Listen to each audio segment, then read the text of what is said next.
The government last week, I think, before just the end of this financial period, we are in June and it will be finished. The financial year 2022-2023 will be ending by the end of this week.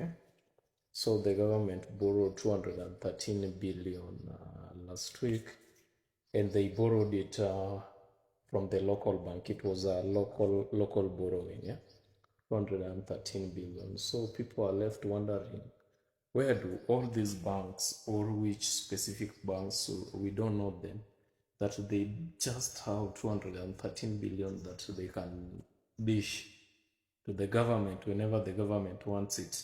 Also, in our new financial budget, there is 2023-2024, there is around more than 700 billion amount of money that should be borrowed out, that should be borrowed to finance the budget deficit.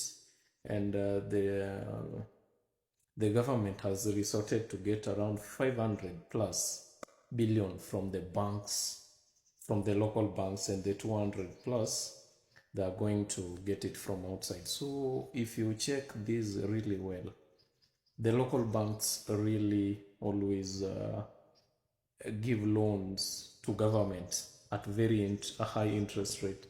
So you find that there is government is a party to this, and maybe there is something that we really don't know that is happening behind the curtain.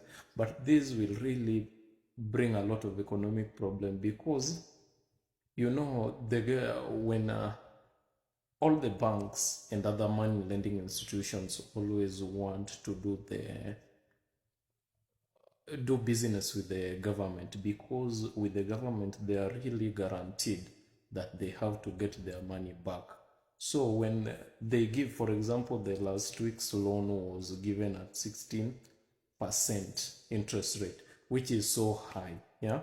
So that means that when the bank sees that they can always do business with the government, everything like that, they also always increase their interest rate, so that because you as a person, you're not guaranteed that the money you have to return.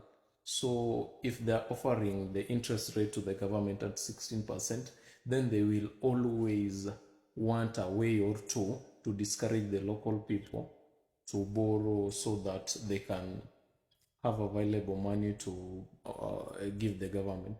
So I'm sure going forward,